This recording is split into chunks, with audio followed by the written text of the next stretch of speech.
Welcome to Space Time. Here and here in our space. Hai semuanya, dengan Vi sendiri di sini. Kali ini aku ingin membahas mengenai burnout. Jadi burnout itu apa? Burnout adalah kondisi stres berat akibat pekerjaan, sehingga memberikan pengaruh kepada fisik, mental, dan emosional seseorang. Nah, kenapa sih burnout ini aku bahas? Yang pertama adalah karena beberapa waktu yang lalu aku sempat merasakan burnout akibat tugas-tugas yang harusnya aku kerjain gitu. Yang kedua adalah orang-orang di sekitar aku juga sempat dan sedang mengalami burnout. Yang paling dekat adalah sepupu terdekatku yang lagi sibuk buat clothingan barunya. Dia jual dress dan baju atasan gitu untuk lebaran. Kalau kalian tertarik untuk beli, bisa cek di Instagramnya Anjasai. Dia ada di Shopee juga. Kalau mau tanya-tanya boleh lewat WhatsApp yang ada di kontaknya Anjasai, karena modelnya itu bagus-bagus. Jadi kalian harus banget cek, oke? Nah, kita lanjut lagi tentang burnoutan ini ya. Burnout itu ciri-cirinya gimana sih? Yang pertama adalah selalu merasa kelelahan. Kalian pernah nggak sulit untuk bangun dari tempat tidur atau kayaknya badan kaku-kaku gitu? Nah, mungkin itu adalah salah satu ciri burnout yang kalian alami gitu. Jadi karena stres yang terlalu menumpuk itu rasanya badan tuh kayak terlalu capek. Nah, hal ini kan mengganggu ya sebenarnya. Kalau misalkan dalam kasusku terkadang jadi bikin males untuk berangkat kuliah. Kalaupun misalkan dipaksain terus, jadi susah untuk menangkap materi. Ya walaupun akhirnya setiap hari aku tetap berangkat kuliah.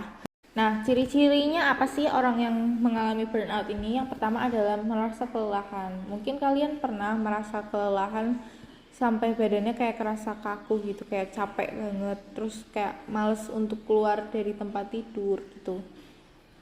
Kalau dalam kasusku sendiri, biasanya jadi nggak terlalu mood untuk kuliah gitu, walaupun endingnya tetap masuk sih, cuman terkadang jadi susah untuk menangkap materi dari dosen. Yang kedua adalah merasa tidak berguna.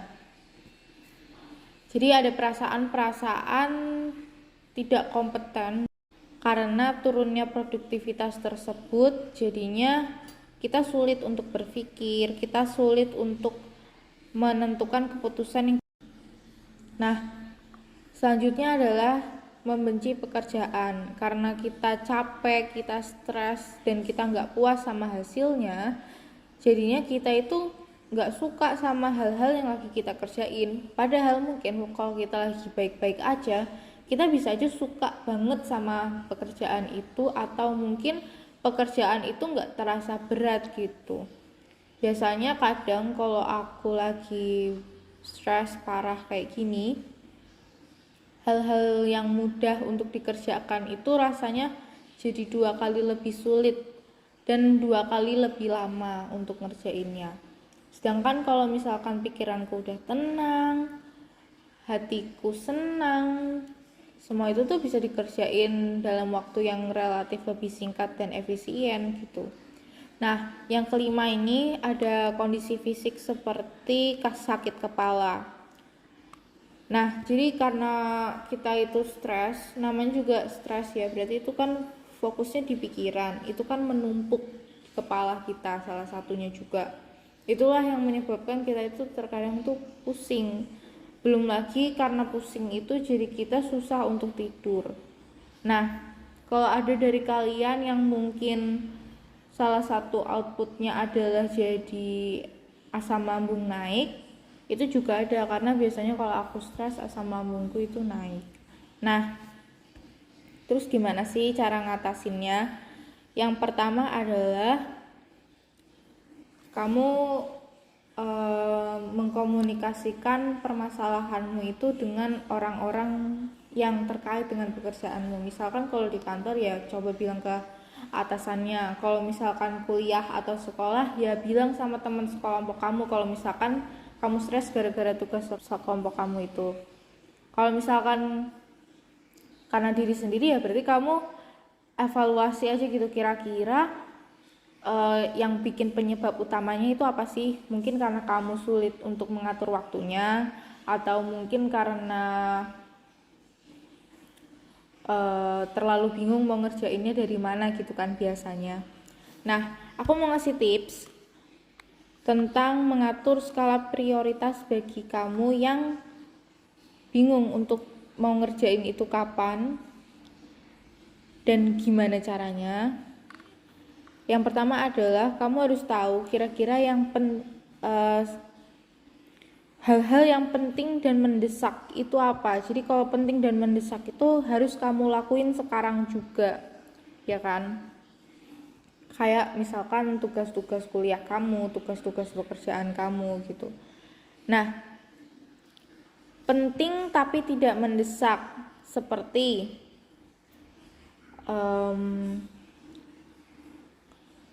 family time atau misalkan waktu untuk dirimu sendiri gitu. Itu kan penting ya, cuman kamu bisa atur jadwalnya lagi gitu. Intinya kalau penting dan tidak mendesak, kamu harus pinter-pinter atur kira-kira mau dilakuin apa gitu. Biar yang penting dan mendesak itu bisa segera dikerjakan. Jadi kamu bisa mengerjakan hal-hal yang kamu pengen lakuin lainnya juga. Nah, yang ketiga adalah tidak penting tapi mendesak. Kayak misalkan mungkin beberapa dari kalian ada hal-hal yang berkaitan dengan orang lain gitu. Misalkan kalau misalkan hal itu bisa dikerjakan orang lain, kamu bisa minta tolong ke mereka untuk kira-kira kalau kamu yang gantiin boleh nggak ya.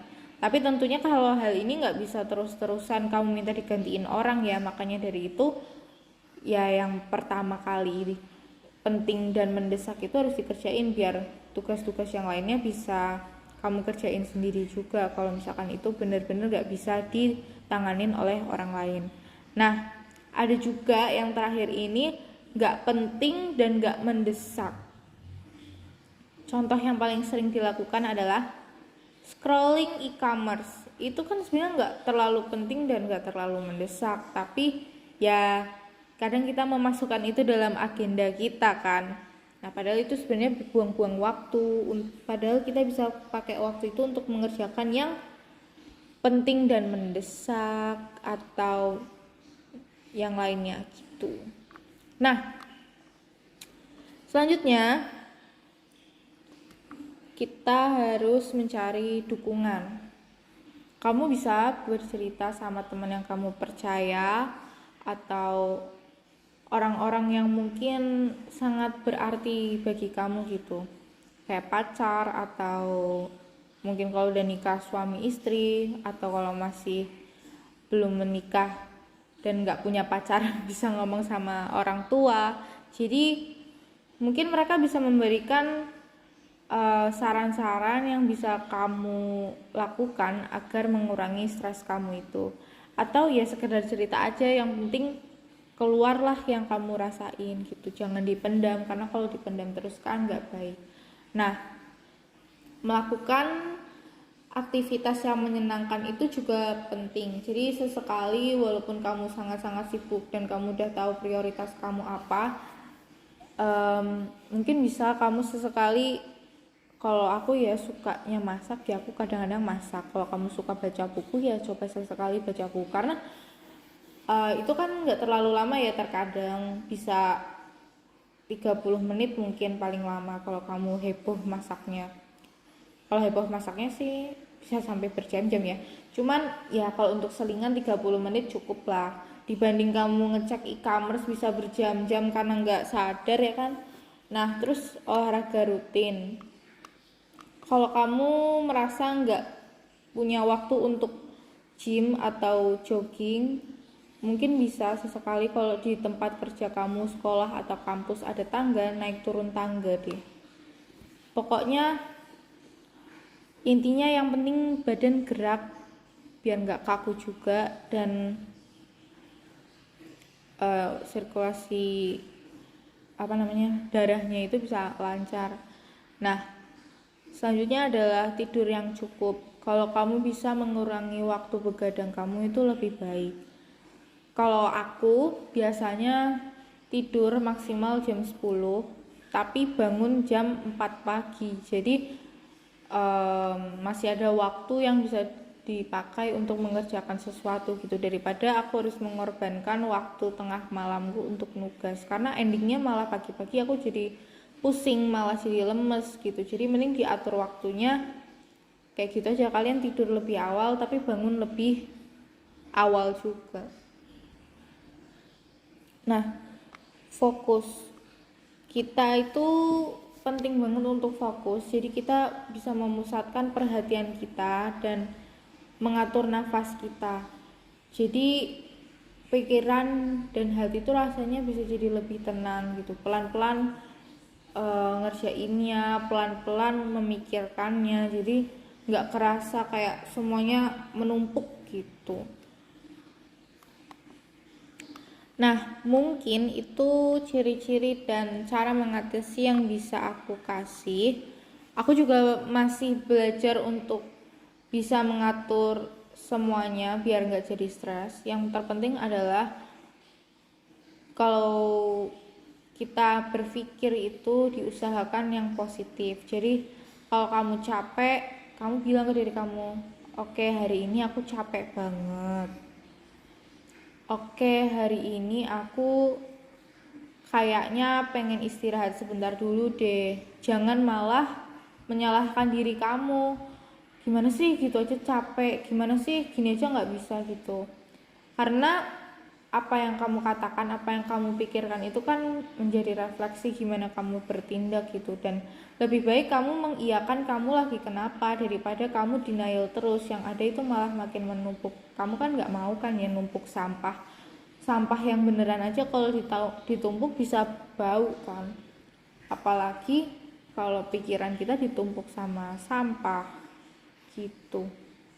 Jadi semoga bagi kalian yang lagi ngerasain ini sekarang bisa lekas membaik dan bisa selesai juga stresnya.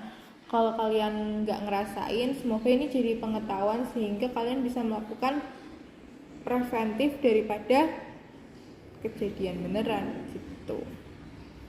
Oke deh, untuk hari ini mungkin sampai di sini. Terima kasih sudah mendengarkan. Jangan lupa untuk follow Instagram, Spotify, like, comment, dan share di YouTube. Oke, sampai jumpa di episode selanjutnya. Bye bye.